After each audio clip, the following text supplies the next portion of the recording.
বাবরি মসজিদের জায়গায় কোনো মন্দির এখনো হয়নি, চ্যালেঞ্জের সাথে বলছি।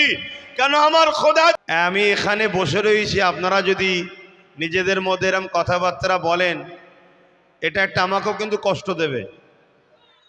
এই দিনকে স্মৃতি করে আমরা শুরু করছি, ইনশাআল্লাহ ততদিন পর্যন্ত আমরা এই প্রতিবাদ ছোট বড় করে চালিয়ে যাব যতদিন না আমরা আমাদের বাবরি মসজিদকে ফিরে পাবো। রাজি কারা আছে হাত তুলে দেখান।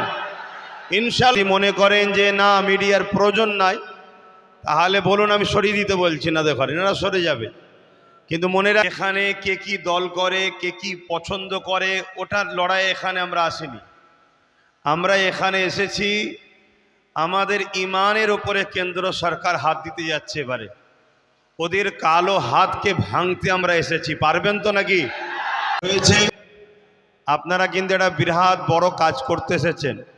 সামান্য যদি এতেই আপনারা এত ধৈর্যহারা হন তাহলে অসুবিধে হবে। কেননা মিডিয়ার ভাইয়েরা এরা আপনাদের এই আন্দোলনকে পুরো ভারতের কোনায় কোনায় ছড়াবে। এনাদের অবদানটা কিন্তু অনেকটা বেশি।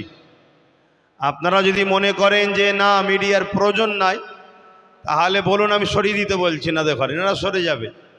কিন্তু মনে রাখবেন, এই আওয়াজটা আপনারা ভাঙড়ের মানুষ বিজয়গঞ্জ বাজার থেকে এই যে জনসমুদ্র তৈরি করে আপনারা চাইছেন যে অন্যায় হচ্ছে, অন্যায় বন্ধ হোক, এই আওয়াজটা কিন্তু মিডিয়া ভাইরা উঠাবে। তাই আমি অনুরোধ করব, আপনারা মিডিয়া ভাইদের একটু কাজ করতে দেন। তাতে যদি ক্যামেরা একটু ঠিক করার হয়, একটু উঠবে, একটু ধৈর্য ধরুন, একটু ধৈর্য ধরুন, এতটুকু রিকোয়েস্ট রাখবো। দ্বিতীয় কথা, আমি এখানে বসে রয়েছি, আপনারা যদি নিজেদের মধ্যে এরকম কথাবার্তা বলেন, এটা একটা আমাকেও কিন্তু কষ্ট দেবে। আর যারা দাঁড়িয়ে আছেন, আমি সবাইকে বলছি, ধুলো হয় ধুলোতেই বসুন। আপনি এসেছেন সংগ্রাম করতে, সামান্য ধুলোতেই বসতে না পারলেন, তাহলে আগামী দিন আপনি সংগ্রাম করবেন কি করে? অতএব যে যেখানে আছেন বসুন। যদি না বসেন, আলোচনা বাকি সবাই করবে, আমি একটু দোয়া করে চলে যাব, আমি আলোচনা করব না। কেন? আমি লড়াই করব কাদের নিয়ে? যাদের দিলে মসজিদ মাদ্রাসা ওয়াকাফের দরদ আছে, তাদের ঘরেই লড়াই করতে হবে। আর না হয় শুধু এসেছি আর শুনলাম, হই হই করে চলে গেলাম, এটা ভাই লড়াইয়ের ঠিক রাস্তা নয়। অবশ্যই আপনাদের মূল্যবান সময়কে আপনারা দিয়েছেন, ত্যাগ স্বীকার করে এসেছেন। এই ভালোবাসার আর একটু পরিচয় দেন। 3:20 হতে যাচ্ছে, 4টে পর্যন্ত কি 4:10 পর্যন্ত প্রোগ্রাম হবে, আর 1 ঘন্টা হয়তো কষ্ট করতে হবে। আশা রাখবো প্রত্যেকে বসবেন। আর স্টেজের এই দিকে যিনারা আছেন, আশা রাখবো সামনে আসেন, বক্তব্য দিতে সুবিধা হবে। বাঁদিকেও যিনারা আছেন, সামনে এসে বসুন। এখন আমাদের যিনি বক্তব্য দিচ্ছেন, তিনি আলোচনা করছে, আপনারা ধীর স্থিরভাবে তেনার মূল্যবান তথ্যগুলো শুনুন।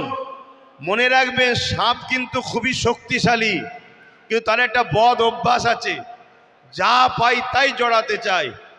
একদিন ধারালো অস্ত্র রাস্তায় পড়েছিল, তাকে জড়াতে কিন্তু টুকরো টুকরো হয়ে গেছে।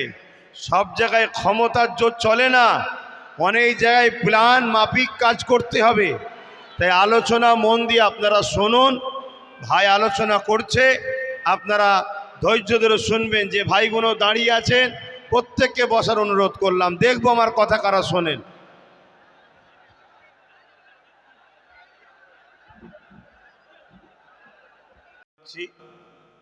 আর কেউ আলোচনা করার নেই, ভাইয়ের পরেই আমি আলোচনা করব। আচ্ছা, আমরা এসেছি কি জন্যে এটা আপনারা জানেন তো নাকি? এটা কোনো রাজনীতির মিটিং নাকি? এটা আমাদের অস্তিত্ব বাঁচাবার মিটিং। এখানে কে কি দল করে, কে কি পছন্দ করে, ওটার লড়াই এখানে আমরা আসিনি। আমরা এখানে এসেছি আমাদের ইমানের ওপরে কেন্দ্র সরকার হাত দিতে যাচ্ছে, এবারে ওদের কালো হাতকে ভাঙতে আমরা এসেছি। পারবেন তো নাকি? কথা বলুন, পারবেন তো নাকি? কিন্তু সেই জায়গায় শুরু হচ্ছে আজ থেকে। এ লড়াই কিন্তু অনেক দিনকারের। পারবেন না আবার আমাকে নাবিয়ে দিয়ে সরে যাবেন, কেন অনেক রিকোয়েস্ট করেছে ছেলেরা। নিশ্চয়ই আপনারা জানেন আমি এসব বিষয় থেকে অনেকটা দূরে সরে গেছিলাম। কেন আজকে যা ঘটছে 2013, 14, 15 সব আমার বলে দেওয়া আছে।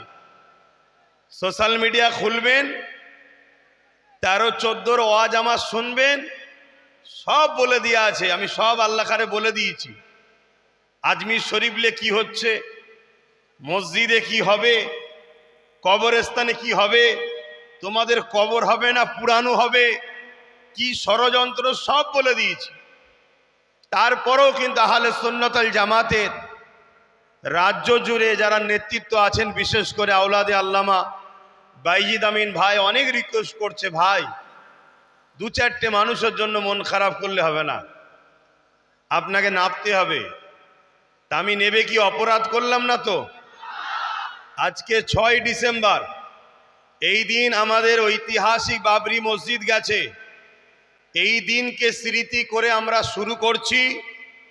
ইনশাআল্লাহ ততদিন পর্যন্ত আমরা এই প্রতিবাদ ছোট বড় করে চালিয়ে যাব, যতদিন না আমরা আমাদের বাবরি মসজিদকে ফিরে পাবো। রাজি কারা আছে হাত তুলে দেখান। ইনশাআল্লাহ পারবো না? পারবো না? কথা বলুন, পারবো না? পারবো না? এর একটা ছোট্ট নমুনা দিয়ে ভাইকে দিচ্ছি। মসজিদে আকসাকে নিয়েছিল সেলিবিয়ারা। মসজিদে আকসাকে সেলিবিয়ারা দখল করে নিয়েছিল। 9 বছরের সালাউদ্দিন আইবি বলেছিল, ইনশাআল্লাহ এই মসজিদে আকসা আমি উদ্ধার করব এবং সেখানে একটা সুন্দর মেহরাব লিজে লাগাবো। ইনশাআল্লাহ সালাউদ্দিন আইবির দ্বারাই ওই মসজিদে আকসা একদিন উদ্ধার হয়েছে। তা আমরাও যদি ইমানি বিশ্বাস নিয়ে মহান সৃষ্টিকর্তার উপরে ভরসা রেখে আগাই এবং সততা নাই সত্যের পক্ষে আগাই এবং নেতৃত্ব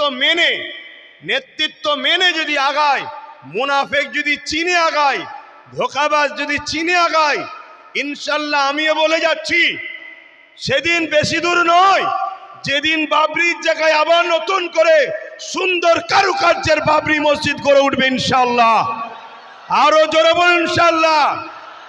আর এর জন্যে কোনো মন্দির ভাঙতে লাগবে না, এটাও ভেঙে দিয়ে যায়। কেন কিছু দালাল গদি মিডিয়া আছে, কালকে কেটে হই হই করতে পারে। এর জন্যে কোনো মন্দির ভাঙতে লাগবে না। কেন বাবরি মসজিদের জায়গায় কোনো মন্দির এখনো হয়নি, চ্যালেঞ্জের সাথে বলছি। কেন আমার খোদার জায়গাতে কোনো মায়ের লাল এমন পয়দা হয়নি সেখানে অন্য কিছু করে দেখাতে পারে। জোরে বলুন সুবহানাল্লাহ, জোরে বলুন নারে তাকবীর। কেন এটা কোনো পার্টির মিটিং নয়, এখানে নরের তাকবীর চলবে, সুবহানাল্লাহ চলবে, এটা ধর্মীয় মিটিং। কথা মাথায় ঢুকছে তো নাকি? হ্যাঁ, এখানে আমাদের ঘুমকে প্রায় ভাঙিয়ে দিতে যাচ্ছে কেন্দ্র সরকার। পুরো এখনো ভাঙেনি, পুরো ভাঙলে তো আরো ভয়ানক ব্যবস্থা হবে। তার শুরু 6 ডিসেম্বর থেকে। আগামী দিন দরকার হয় ব্যারিকেড, না হয় শহীদ মিনার, যেটা হোক। প্রস্তুত তো নাকি? ধোঁকা নয় তো? ধোঁকা নয় তো? আমি এই লড়াই কিন্তু পুরো বাংলার অলিতে গলিতে করার পর সব ফাইনাল রাজ্যের পক্ষ থেকে এখানে, তারপরে বিভিন্ন রাজ্যে আরো যিনারা করছেন তিনাদের সবাইকে একসাথে হয়ে আমরা প্রয়োজন হয়, বুঝতে পারছেন তো নাকি? প্রয়োজন হয় শুধু সেখানে যাব না দখল করতে।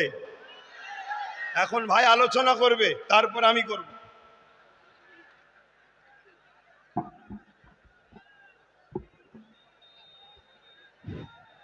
আসসালামু আলাইকুম ওয়া রাহমাতুল্লাহি ওয়া বারাকাতুহু।